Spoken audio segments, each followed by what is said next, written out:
Reading us. You can turn in your Bibles to Esther chapter 6. Last week we were able to study, Ethan taught us through Esther 4 and 5. Today we're going to try and do 6 and 7. Before we jump in, I'm going to pray, so pray with me. And Father, as we turn to your word, we pray that you would help us understand, help us read, understand, pay attention, and apply what we see in your word. Help us learn from the good examples we see and the bad examples we see. Help us give you glory. In Jesus' name, amen. Well, anybody want to catch us up so far in the book of Esther? Anybody want to tell us some of the things that have been happening?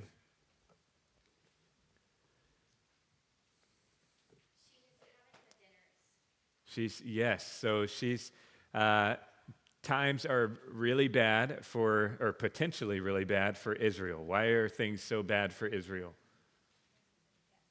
Right, there's this massive death sentence to go out to kill all the Jews, and especially Mordecai, right? And why did Mordecai earn such disfavor? He would not bow to Haman. So Haman begins to get mad at Mordecai, and then he's mad at all of Mordecai's people, the Jews, and he convinces the king to put out this edict that all the Jews are going to be exterminated. Well, Mordecai is weeping. Esther hears about it, or he's mourning, and Esther hears about it, and they have this back and forth, and Mordecai informs her of what's been done, and she says first, a major paraphrase is, I can't do anything about it. I'll get killed. And he responds back to her, maybe you've been put in this position for just a time such as this. And she decides that she is going to do something. So she asks for these fasts. She goes to the king. The king keeps asking her, what is your wish? What is your request? Up to half my kingdom. And she kind of keeps stringing him along a little bit. And that's what Cassie mentioned. There's these gatherings. So she comes, and then she doesn't answer what the request is. She says, my request is, can we do this again? And then the next time is, well, can we do this again? Well, today we're going to get to the last one of those. There's going to be an answer. There's going to be this feast that she's prepared. Providentially, in the meantime, it was evening, and it was time to sleep. But verse 1, on that night, the king could not sleep.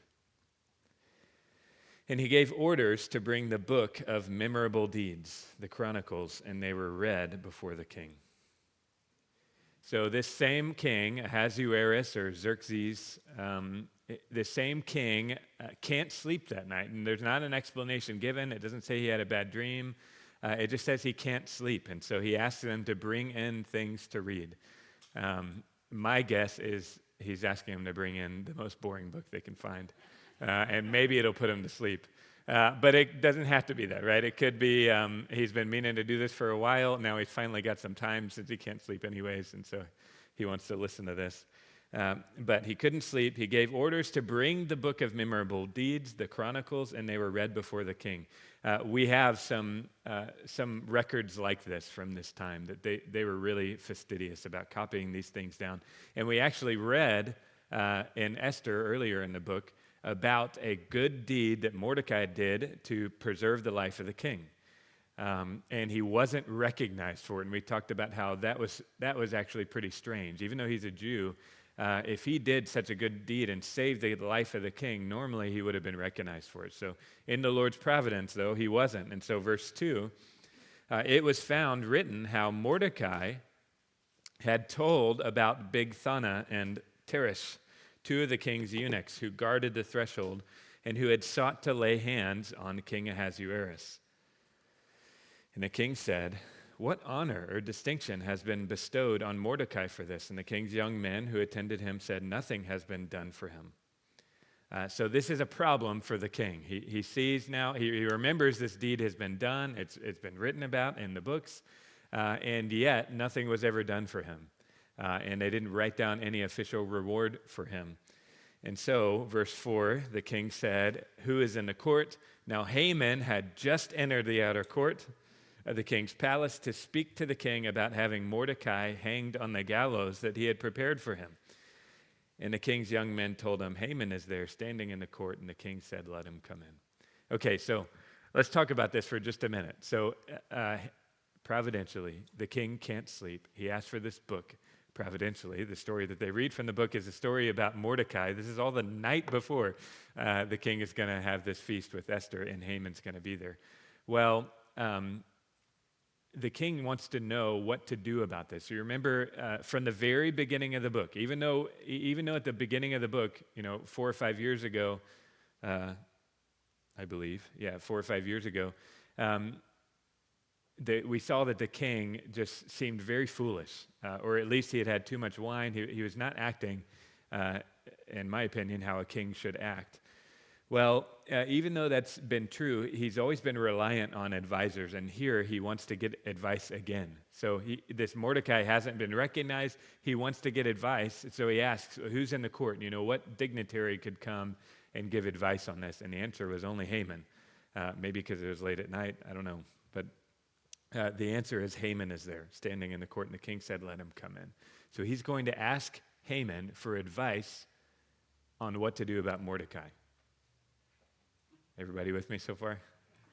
Now, in Esther 6 and 7, it really is almost like a comedy sketch, except that it's all true. So much gets flipped upside down. Right now, Mordecai has this good deed that he should have been rewarded for and hasn't been rewarded for yet. And Haman has these secret evil deeds that he hasn't been punished for and he should be punished for. By the end of Esther 6 and 7, those are going to be flipped. Mordecai is going to be rewarded. Haman is going to be punished. And we're going to read how they get there. So, king said, "Let him come in." Verse 6, so Haman came in, and the king said to him, "What should be done to the man whom the king delights to honor?" There's the open-ended question. So he doesn't say, "Haman, Mordecai did this thing. How should I recognize Mordecai?" The answer would have been very different, right? Instead, he just leaves it very general. What should be done to the man whom the king delights to honor? Well, Haman's thinking, yes, this is me. This is my moment. And Haman said to himself, "Whom would the king delight to honor more than me?" You remember we saw last week he's feeling really good about himself because Esther keeps inviting him to this feast. And at the feast, it's just Esther and the king and Haman. So Haman is feeling really special. And so providence, from his perspective, I guess he wouldn't be thinking providentially, but from his perspective, now he's in the court of the king.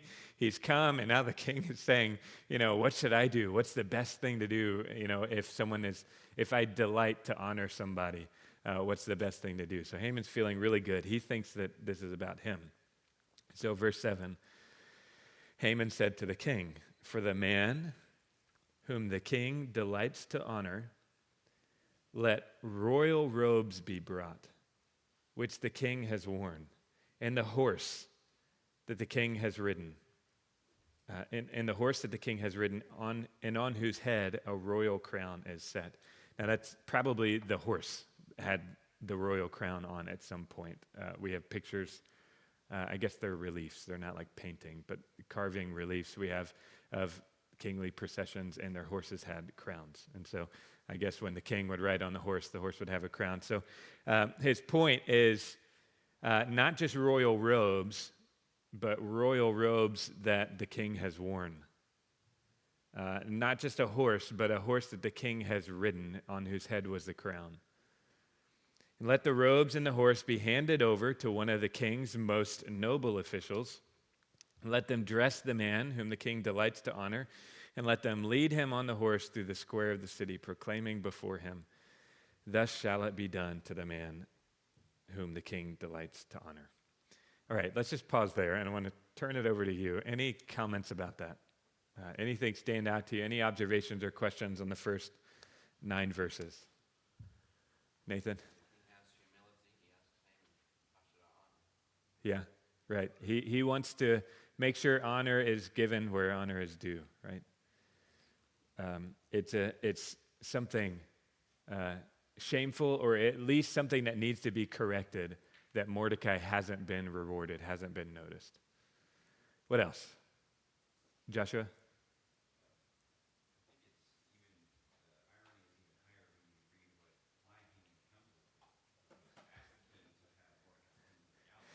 Right.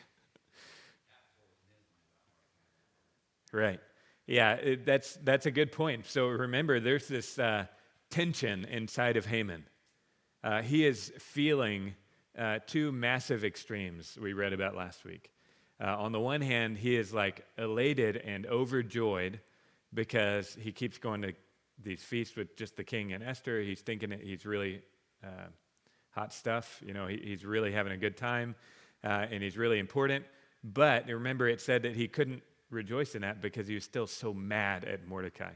And so you have those two things inside of him. And when he's coming to the king, it's for this one. He's coming to the king to talk about Mordecai and to talk about having that man in specific hung on these 50 cubit gallows. What else? Any other? But Eric? Do you think this is what Haman wants for himself? Oh, yeah. Oh, yeah. I think this is, and I think that Haman's heart is just on full display here, right? And what we see is, it's disgusting. Why does he? It's weird the things his heart is craving for. He wants this attention so much. It's, verse 8, let the royal robes be brought which the king has worn, the horse that the king has ridden, on whose head is a royal crown. All of this is just a show. He wants to dress up in the king's clothes and be paraded through the city and have people shout, and give him glory and things like that. We already saw this twisted nature back at the very beginning, right? The fact that he's so obsessive over having Mordecai bow to him, just like everybody else. So there's just something twisted in this man's heart. He wants this attention. He wants people to bow to him. He wants all the glory. He's not even the king, but he can at least get halfway there by putting on the king's robes and riding the king's horse. And he wants to be, right, yeah. And he wants people to see him in this way. He cares so much about getting the glory from the other men. It's a good point. Yeah, Lincoln? Is it to be understood that Haman is just showing up at the palace in the dead of night to make this request as well? I think so. I mean, unless the king goes to bed early or something, or maybe it's bright and early in the morning. So it seems like he's the only one in the court, which would make sense if it was an odd hour. Usually he's got a whole bunch of people he can ask advice for. This time it's just Haman. That's the answer. Only Haman is in the court. So, Cassie? Does that mean he doesn't qualify to a person that needs the scepter? Who would qualify? Because Esther needed the scepter so that she would be killed coming to him. Yeah. What is it? Is it because he's specifically his right hand man, or what qualifies? Is it just a woman that needs the scepter? Like, how is that? I interpret it as two different places. So I think that Haman is there in the court just chilling, and if he's not summoned by the king, he can't come in. I think that what Esther was going to do is just go in. She said, I haven't been summoned in like a month. Is that right? 3 weeks?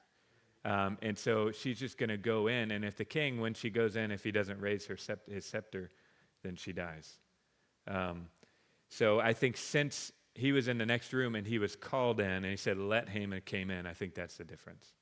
Okay, so he still has to be called in. I think so, yeah. So I think he probably would have told one of the eunuchs, I'm here. They knew he was here, and he had to be called in. Julian? I think in chapter 5, it makes a distinction of it being his, like, inner throne room of his inner courts versus this is, like, Haman's in the outer courts. Yeah. I don't know if maybe it's not the same. Yeah, I think so. Throne, he has to be called in. Yeah. Yeah. Good. Good thoughts. What else? Yeah, Ramir. I see a similarity between Haman and Satan. It's good, yeah. Sinful heart, wanting to have all the glory and have the highest position.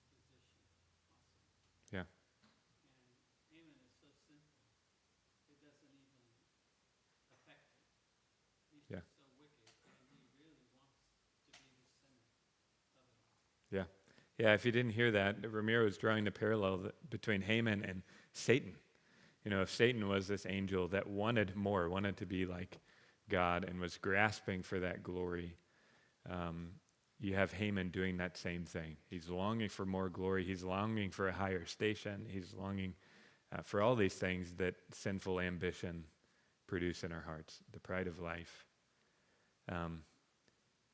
While we're talking about it,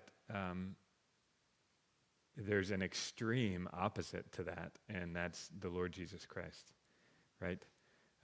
Philippians 2, that he didn't consider equality with God a thing to be clutched onto, a thing to be grasped, but he emptied himself, taking on the form even of a servant, and even to death on a cross. So you have this one who, out of love, leaves behind glory to become a servant and serve all the way to death, versus you have the wicked desperately grabbing for more glory and wanting the glory of men.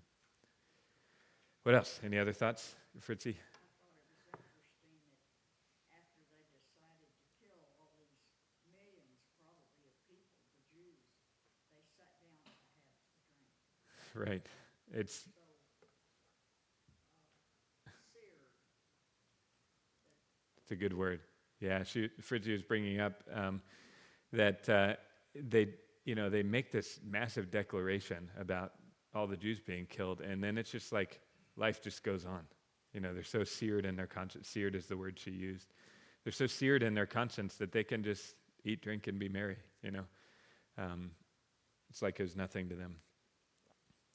What else? Any other comments? Noah?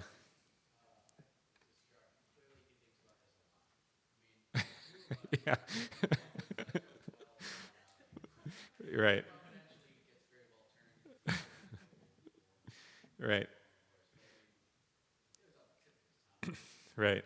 This is like, it just feels like a dream come true for Haman. He just feeling on top of the world. He thinks he's about to be glorified and recognized. He's going to get to wear the same robes that the king wore and ride on the king's horse.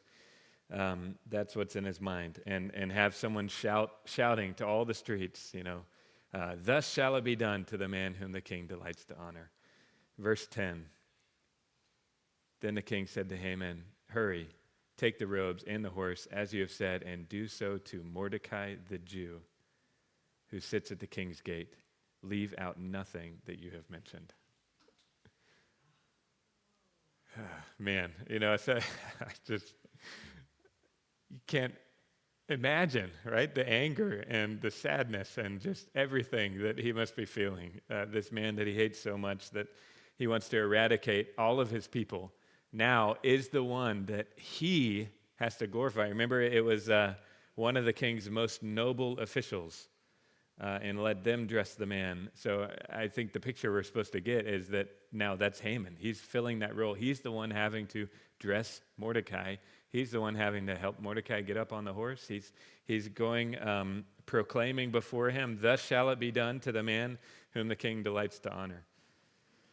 Verse 11, so Haman took the robes and the horse. He dressed Mordecai and led him through the square of the city, proclaiming before him, thus shall it be done to the man whom the king delights to honor. Mordecai returned to the king's gate, but Haman hurried to his house, mourning and with his head covered. It's just wild, right? All of the little providential things that led up to this, all the way back to the early chapters of the book. Number one, that Mordecai did something. The Lord used him to save the life of the king, and then he wasn't rewarded for that. And then just so happens on this night, right before this important day, this important feast where Esther's going to talk to the king, on this night, it's that night that the king couldn't sleep, that he asked for the book, that the story they read was about Mordecai, that Haman was there, that all of this happens. It's just complete upside down from everything that Haman was hoping and dreaming about. Let's keep going. Look at verse 13. And Haman told his wife, Zeresh, and all his friends everything that had happened to him. Okay, so he comes home, I believe he comes home happy the night before.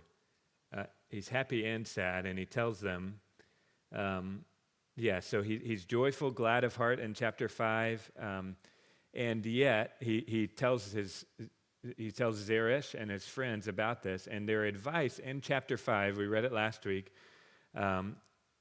was in verse 14, chapter 5, verse 14. Then his wife Zeresh and all his friends said to him, "Let a gallows 50 cubits high be made, and in the morning tell the king to have Mordecai hanged upon it. Then go joyfully with the king to the feast."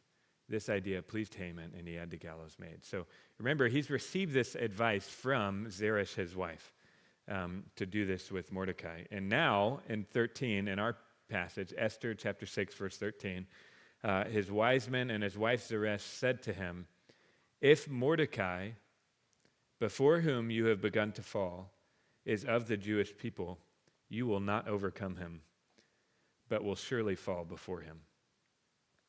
And while they were yet talking with him, the king's eunuchs arrived and hurried to bring Haman to the feast that Esther had prepared. Okay, so now he gets this, from the same woman, he gets this doomsday message. You know, if I were him, I'd be thinking, why didn't you tell me this part before? You know, if you knew this about the Jews, if you knew that they are somehow protected and that if you make yourself against them, then it's not going to go well for you, why did you say this thing that you said yesterday or what maybe today? Why did earlier you say the thing that you said? So for some reason she switches. She knew that Mordecai was a Jew before, but now maybe it's something just flips in her mind, and she remembers that this people is a protected people.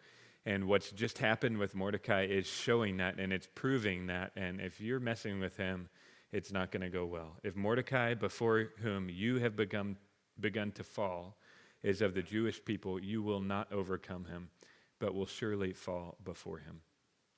We talked about this last week because in the passage that Ethan was teaching, there's a similar confidence in Mordecai, right? As he's responding to Esther, he has this confidence that God is going to protect his people. It's either going to be through Esther or someone else, but God is going to protect his people. Well, now, I think this is stunning, but now it's someone who's not a Jew who also has that same impression about the Jews. It's like everybody knew that something was different about the Jews, that they've somehow been preserved or God has been watching out for them. And I think you see some of that in her language. You will not overcome him, but will surely fall before him. Any thoughts on that?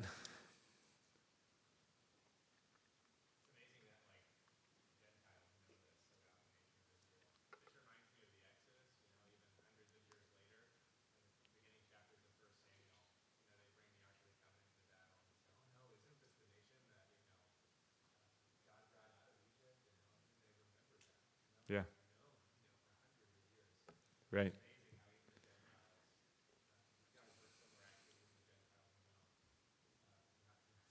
Right. They've always, for thousands of years, they've had a reputation of being Yahweh's people.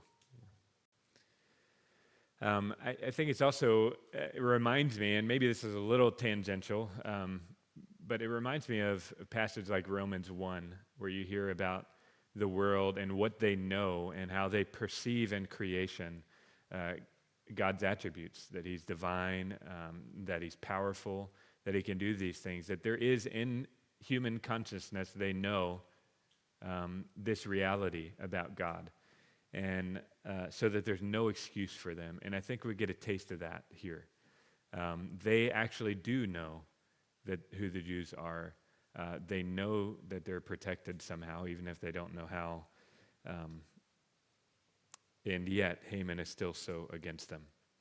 So there's this doomsday proclamation, but Haman can't go and hurry and apologize. He can't rethink because there's no time, because as they're having this conversation, while they were yet talking with them, the king's eunuchs arrived and hurried to bring Haman to the feast that Esther had prepared. So the timeline is moving quickly. There's no chance to change direction now. Esther chapter 7, verse 1. So the king and Haman went in to the feast with Queen Esther. And on the second day, as they were drinking wine after the feast, the king again said to Esther, What is your wish, Queen Esther?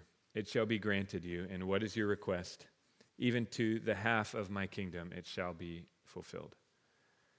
So this seems to be a multiple day feast. Remember how epic the party was at the beginning of the book. So maybe all of their feasts and parties were epic. But this is the second day, and it seems to be a time for drinking wine. He's going to mention that again later. But so it's time for wine, and the king asks again, what is your wish, Queen Esther? It shall be granted to you. And what is your request? Even to the half of my kingdom, it shall be fulfilled. Verse 3. Then Queen Esther answered, if I have found favor in your sight, O king, and if it please the king, let my life be granted me for my wish, and my people for my request. Okay, so he asked her, what is your wish? What is your request? She said, my life is my wish, and my people is my request.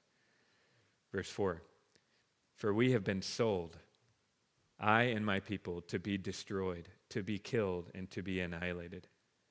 If we had been sold merely as slaves, men and women, I would have been silent, for our affliction is not to be compared with the loss to the king. So I think that last part is something like, I'm not just bringing this because I'm sad we're enslaved. Something like I understand the king has losses too, and this is that would be small potatoes for you. That wouldn't be a big deal. But since it's not just they're going to be enslaved, it's they're all going to be killed. That's why I'm bringing it to you. So verse 4 again, we've been sold, I and my people, to be destroyed, to be killed, and to be annihilated. If we had been sold merely as slaves, men and women, I would have been silent, for our affliction is not to be compared with the loss to the king. So that is the moment, that we've been building up to for several chapters now. The proclamation went out. Mordecai heard. He began to mourn. Then there's this interaction between Mordecai and Esther. And Esther says, no, I can't do that. And Mordecai says, but maybe you're just a person, and maybe that's why God put you here. And she calls for the fast, and then she decides to take action. Then she goes to the king, which in that moment she could have been killed, right? If he didn't lift what's it called? Scepter? If he didn't lift the scepter. In that moment, he could be, sermon, that's just not even close to the same thing. In that moment, she could have been killed, and she wasn't, and he offers, and even then, either she's still working up the courage, or she feels it's not the time, or something, she doesn't ask, and then that happens again, and she doesn't ask. So now finally, all that time, all of her courage building up, her trusting in the Lord, her waiting for this to save her people, now it came out. Here's my wish and my request, my life and the life of my people, because a proclamation's gone out to be annihilated. Verse 5. Then King Ahasuerus said to Queen Esther, who is he and where is he who has dared to do this? Okay, so he's mad.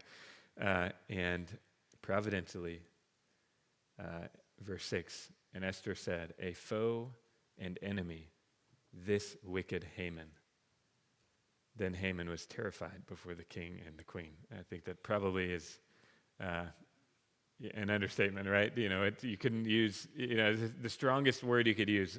Of course, he's terrified. So he's there. Esther had called for him to be at the feast too. It's just the three of them, and so he's exposed as the one who wants to annihilate Esther's people.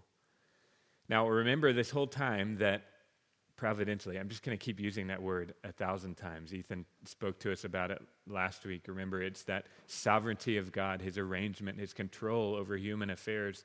And what was your extra about providential?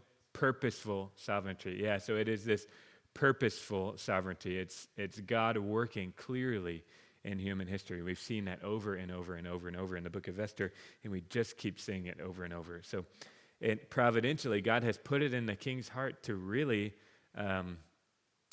like Esther, for lack of a better word. He genuinely chose her as the king. As the queen. He genuinely is offering her this wish. He genuinely allowed her, which seems rare. She was frightened to even go in And yet he does raise the scepter to her. So he is genuinely angry that this has happened. A foe and enemy, this wicked Haman. Then Haman was terrified before the king and the queen. Verse 7, the king arose in his wrath from the wine drinking and went into the palace garden.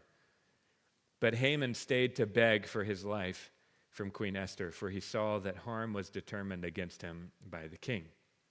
Okay, so Haman's next idea is the king is mad. He's just walked out. He's stormed off. He's super mad at me, Haman. And so there's only one thing for me to do. Maybe I can beg Queen Esther to help me. And already, again, you see this huge reversal, right? What was the big thing he longed for, he was desperate for, was for this Jew to bow down to him. And now he's falling down before Esther and begging her for mercy. And so verse 8, that was not a good idea. So look at verse 8. The king returned from the palace garden to the place where they were drinking wine as Haman was falling on the couch where Esther was. And the king said, will he even assault the queen in my presence, in my own house? As the word left the mouth of the king, they covered Haman's face. So obviously this is very quickly escalated. This is not going well for Haman. He decides to fall down and beg before Esther, and the king just adds this as one more reason. This guy's got to be gone. And they cover his face. Verse 9, then Harbona, one of the king's eunuchs, we heard that name in I think chapter 1 and one of the list of eunuchs earlier. Harbona, one of the eunuchs in attendance on the king, said, moreover, that the gallows that Haman has prepared for Mordecai, whose word saved the king, is standing at Haman's house, 50 cubits high. Now, we don't know who this eunuch is and why he says this. It's just, I get the impression that maybe a lot of people hate Haman. If he's just this really mean guy that's so obsessed with himself. And so the eunuch just, wants to throw in a little tidbit. Hey, by the way, Haman just built this giant gallows, just saying, And so then verse 10, the king said, hang him on that. So they hanged Haman on the gallows that he prepared for Mordecai. Then the wrath of the king abated. Real quick on this, I don't remember if we mentioned this before, that when we read the word gallows, we usually think of like American gallows from the 1800s or something with the noose and things like that. That's probably not what they had. I think the better picture is probably something more like what we read in Ezra 6. Do you remember this? When the king of Persia sends out this edict about Ezra and his people returning to the land, which would have been in this same time period. And he says, also, I make a decree that if anyone alters this edict, a beam shall be pulled out of his house, and he shall be impaled on it, and his house shall be made a dunghill. The word is actually more similar to something like that. So when we read gallows, we think something like American gallows, but I think it's more of what we read in Esther. I won't go into more details after that. But it's 75 feet tall, right? 50 cubits. Massive, absurdly high. Everybody in the city would have been able to see this. They would have seen that Haman put it up.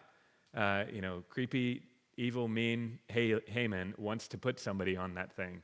And yet they're all going to see that it's Haman that gets put on that. Well, I want to pause again. That's as far as we're going to go in the text tonight. So any comments or questions from the passage? It reminds me of Yeah. that proverb that talks about a fool who sets a trap and then falls into it. Yeah. Sounds like Haman's just a fool. I completely agree. Yeah, we have several proverbs about that, right? That the fool harms himself. And we also see several times in the Psalms, the psalmist prays for that to happen for his enemies, that he talks about how they're setting traps for him. May those traps fall on them. You see the Lord providentially arranging for that to happen. It's good. What else? Any other comments or questions? Ethan? Reminds me of the proverb too, that pride comes before the fall. Right. How do we think about that in our own lives? What do you think? Any comments on Ethan's comment? Hannah? That I've always thought, maybe this is like the Veggie Tales version, is like, why would Haman think that he deserves this? The honor that it ends up being bestowed on Mordecai. Like, we don't have anything, we're told he's promoted above everybody else earlier in the book, but we don't have like, oh, Haman served the king in this way at any point. We just sort of have Haman continuing to be a fool and then thinking, oh, I deserve this fantastic reward. Yeah. And it's just like, are you so blind Yeah. that That's good. ruin your pride so that then you can't even see the fall coming? Right. You're not seeing yourself clearly. Did somebody have something over here? Joshua? It reminds me of, Haman is almost a caricature of, you don't hear anything good about him. Yeah. He's just like this, anyway, but it reminds me of the devil. Yeah. He always thinks he can oppose God, rise Right. against him, but we see throughout history and we see in Revelation the final disposition, and he doesn't stand a chance. Yeah. Right. There's a foolishness there too. It's good. Not just a wickedness, but a foolishness. John, do you have something? I was thinking in Proverbs 26:27, it says, "He who wrote in stone will have it roll back on himself." Yeah. It's a good one. Yeah, I got another one for you. Proverbs 11:17. A man who is kind benefits himself, but a cruel man hurts himself. The king acts like he has never heard of this. He signed the edict Yeah. and gave the city land True. tax. True. Never heard of it. Yeah, I don't think by the end of this chapter we're meant to view the king as some wise hero that saved the people. I think the hero is the Lord, but working through courageous Esther. Eric, do you have something? Do you think the king didn't know about Haman's gallows? I don't know. It's a good question. He saw it like maybe he should ask Haman, hey, where's that? Maybe, yeah, I don't know if he knew. Maybe he's been in the palace all day or something. It's a good question. Ramiro? I was listening to something on the podcast, and I'm just going to share what he said, but I'm going to change names. Haman had a good eye on himself, an evil eye towards Mordecai, and no eye towards God. It's true. Yeah. Haman had a good eye on himself, an evil eye towards Mordecai, and no eye towards God. I completely agree. That was something I was going to bring up, is that you really see such opposites in Mordecai and Haman. And Mordecai is grieving for his people, and Haman, when he's grieving for himself, that he's not getting everything that he wants, when he's already getting so much.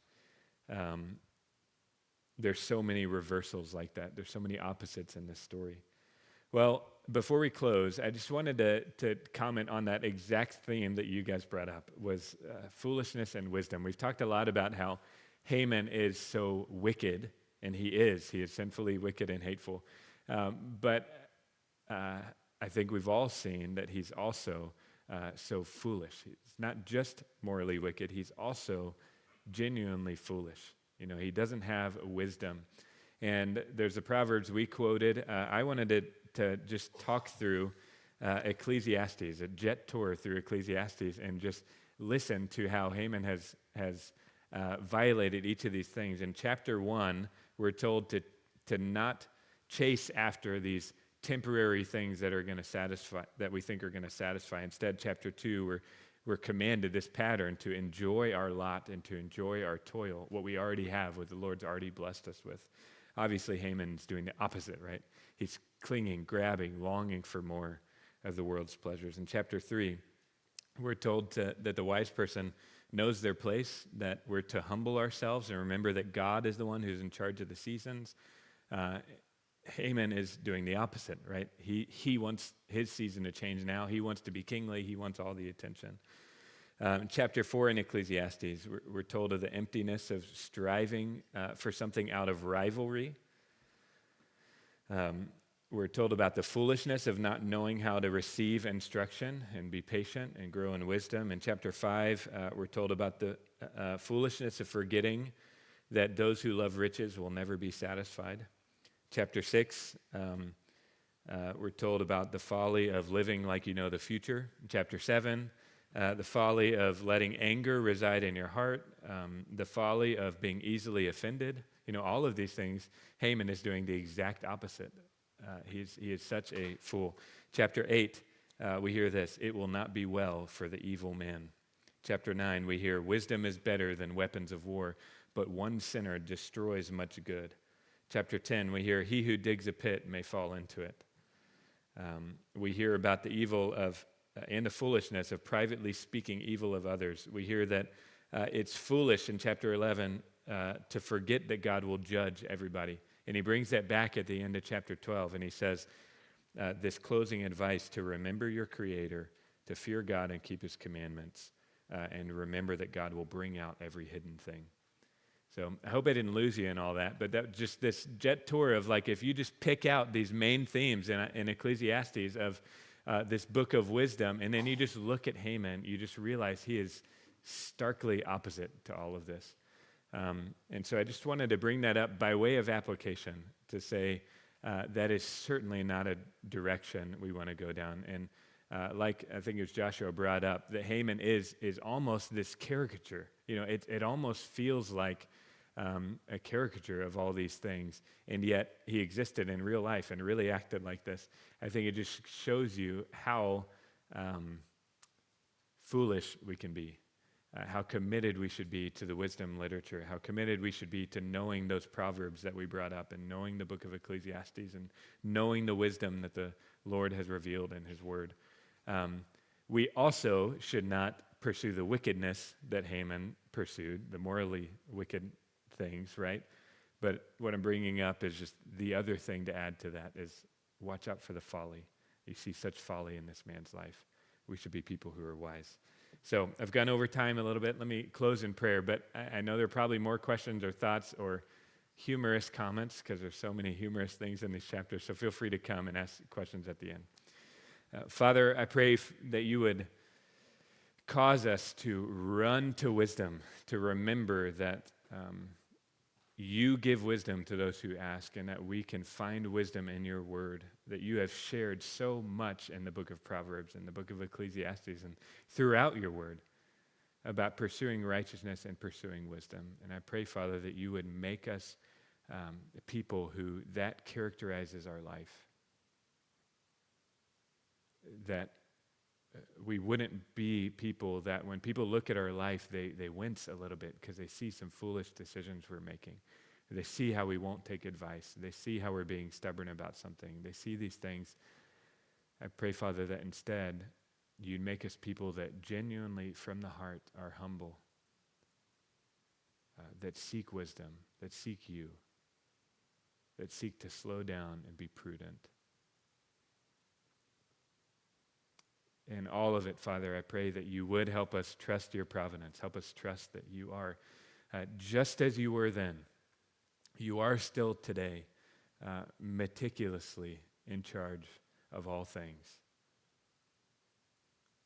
You see everything. You know us. You know the number of hairs on our head. You know everything about us. You know every trial we go through. You know our hearts. I pray, Father, that you'd help us remember that and trust you in all things. In Jesus' name, amen.